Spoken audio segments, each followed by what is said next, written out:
The next section began with 100 kilometers of uninterrupted paddling across lakes and rivers through the beautiful national park of Los Alerces.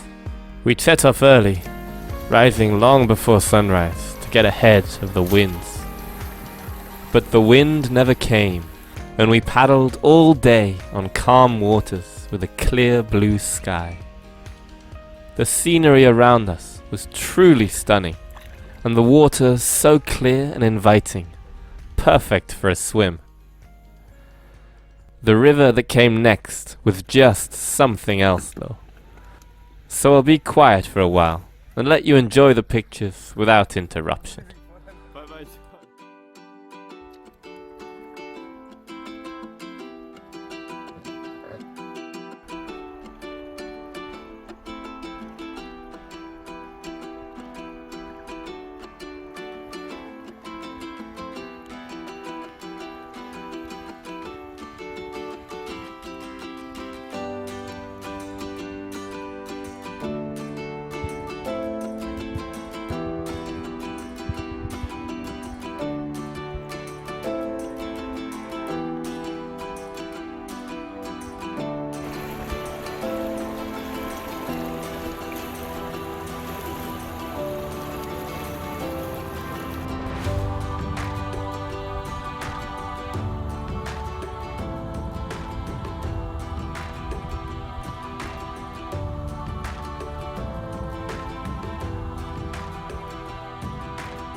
Still, the weather favored us, and after a colorful sunset, we slept out under the open, starry sky on the beach.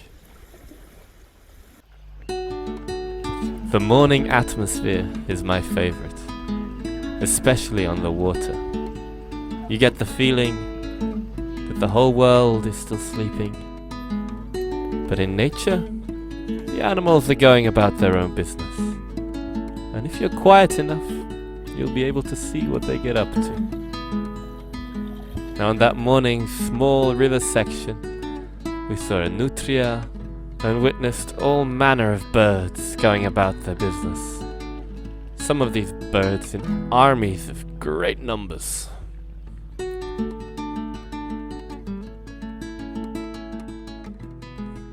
We were expecting the wind to pick up when we reached the monstrously large Lago Futalufu.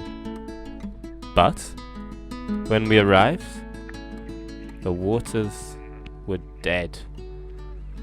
The surface was a perfect mirror. It was quite incredible. The only disruption was from us paddling.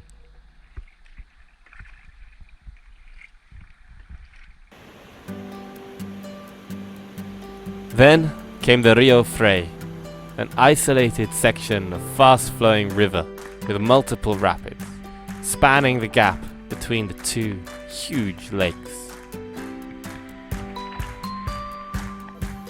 After paddling the first few rapids, we soon reached a point where we could no longer see what lay ahead further downstream. So, in the name of safety, we decided to portage. This may have been the worst decision we made.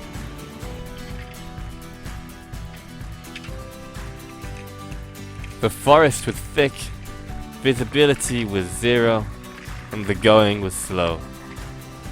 We suffered bushwhacking and emerged hours later, nearly broken, exhausted and covered in seeds by the river, just in time to fall asleep.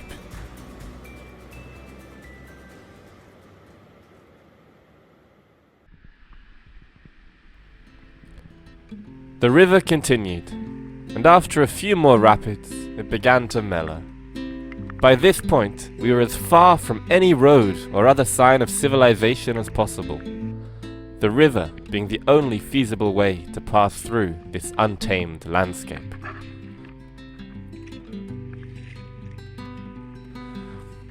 We explored some small gorges along the river and enjoyed drinking water straight from the small streams.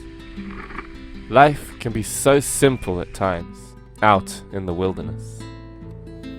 Back out on the open waters of Lago Situacion, we stopped to gauge the wind, not wanting to be caught out in the middle of this huge lake, especially after our recent experience with the waves. There were some super interesting rock formations and colours along the shores to distract us from the long open crossing. We found a beautiful camp spot and cooked up another meager portion of pasta for dinner. By now, more than familiar with this routine. The morning was fresh and clear, and an encouraging tailwind had us flying along towards the end of the lake and the start of Rio Futalufu.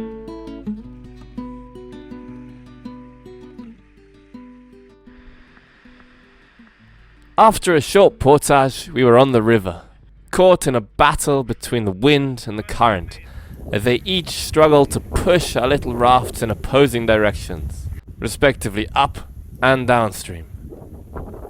Luckily for us, the current was the winner, most of the time.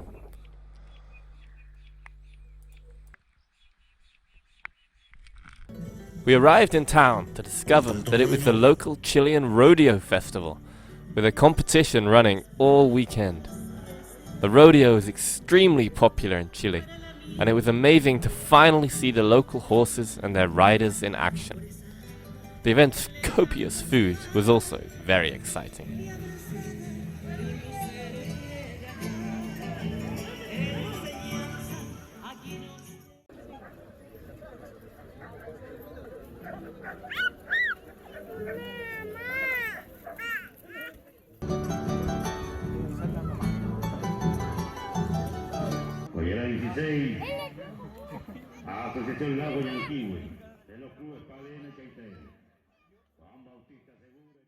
If you're still here for episode 3, you might as well go ahead and subscribe now, so that you don't miss out on the upcoming videos.